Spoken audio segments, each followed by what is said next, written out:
Last इतवार मुझे याद है, मैं डॉलमिन से आया, मैंने मैसेज देखा, एक बंदा जिसका नाम मैंने सेव किया हुआ था, उसने मुझे रेफरेंस दिया, मुझे याद आ गया क्योंकि हमारी एक कुलीग थी जो हमारी यूनिवर्सिटी में थी, उसका वो शोर था, उससे मेरी एक बार मुलाकात हुई थी, तो उसकी आवाज़ से मैं पहचान गया, उसने रेफरेंस दिया, उसने कहा मैं बस, मुझे ऐसा लगा कि ये मरने वाला है क्योंकि उसने वॉइस नोट ऐसे सेंड किया था। मैंने वाइफ को कहा आप सो जाएं, मैं 11 बजे हुए थे, तो मैंने उसे कॉल की, करीब 55 से 50 मिनट मैंने उसके साथ नॉन स्टॉप बात की। वो उसने तो मैंने तो उसे निकाह एनरोल करो, मेरे पास अभी भी कॉल पड़ी हुई है,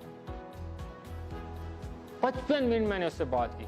मसला क्या था, 1,40,000 कमा रहा था, लाहौर में था, शिफ्ट, बीवी, 3 बच्चे, 1 बीवी, पेशावर से आया था, मैं जानता था उसकी बीवी को, इसलिए जानता था, हमारी कुलीग थी, बीवी उसकी अमीर थी, वो लट था। मुझे कहता है सर मैं 41 में डिप्रेशन में हूँ। मैंने कहा क्यों? कहता है खर्चे नहीं पूरे होते। मैंने कहा ठीक है चलो अभी एनालिसिस करते हैं। एनालिसिस किया, 10 लाख के कर्जे में, ठीक है भाई कर्जा कोई मसला नहीं, साइड पर रखो, पहले बताओ कि आप कहाँ रह रहे हैं, रेंटल पर, कितना रेंट है? 30,000। क्या 15,000 वाले में रह सकते हो? सर क्यों नहीं रह सकता, पहले रहता था। क्यों शिफ्ट किया? सर वो 5,000 रेंट में, वो सॉरी ट्रैवलिंग में लगता था। मैंने कहा कितना हो गया? 15, 5, 20, 10,000 अभी आपका बच गया, वापस जाओ 15 वाले घर में, 5,000 दो आने जाने का, 10,000 मैंने बचा लिया। दूसरा क्या कर रहे हो? सर मैं दे रहा हूँ अराउंड 10,000 नौकरानी को कपड़े हो। मैंने कहा बीवी क्या करती? कुछ नहीं, 10 नौकरानी निकालो, 10,000 ये बच गए। बीवी काम करे, मुश्किल। देखो जब आप निकाह करते हैं, आपने निकाह में पता क्या बोल रहे होते हैं, बेसिकली मकसद क्या होता है कि हर मुश्किल में, हर तकलीफ में हम दोनों साथ खड़े हैं।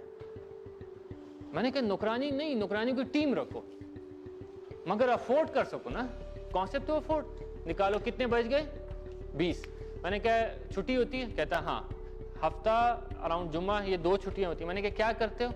सर बच्चों को एंजॉय कराने के लिए 5,000 का खाना मैं अक्सर खिलाता हूँ बाहर।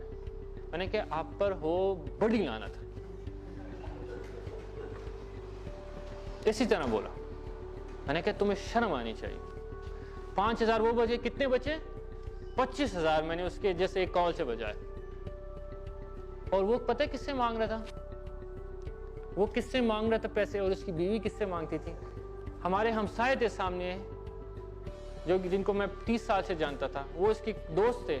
इसकी बीवी उसको मैसेज करती थी, इसके दोस्त को, बातचीत होती रहती थी, कोई फैमिली फ्रेंड्स होंगे, कि मेरे शोहर के पास पैसे नहीं, मुझे दो। और ये भी कहता था। मैंने इससे कहा तुमसे बड़ा बेगैरत है नहीं, तुम्हारी बीवी तुम्हारे दोस्त को बोलती है कि पैसे दो, तो उसका दोस्त उसकी बीवी को पता क्या बोलता है? तुम्हारा शोहर बेगैरत है, उससे कहो काम करे। अब आपने ये स्टोरी सुनी है, ये सच स्टोरी है, इसलिए कहता हूँ कि कॉपी राइटिंग सीखो, ठीक है? कॉपी राइटिंग सीखो and learn how to make money with your words, अपने अल्फाज से। अगर आप कॉपी राइटिंग सीखते हो तो आप अपना पे चेक खुद ही लिख सकते हो। पे चेक क्या होता है? जो एंड ऑफ मंथ आपको कोई देता है, वो आप दिन में भी कमा सकते हो, जो आप मंथ के आखिर में कमाते हो, ठीक है?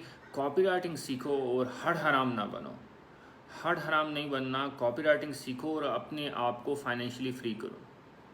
आओ डंडे वाली ट्रेनिंग में मुझसे सीखो कॉपी राइटिंग, और मैं आपको सिखाऊं कैसे आप लेस क्लाइंट्स मोर इनकम की तरफ जा सकते हैं। ऐसे भी हम 1 अगस्त से अमाउंट डॉलर्स में कर रहे हैं, सो क्यों नहीं PKR में देते हो? क्यों ज़्यादा देना चाहते हैं मुझसे?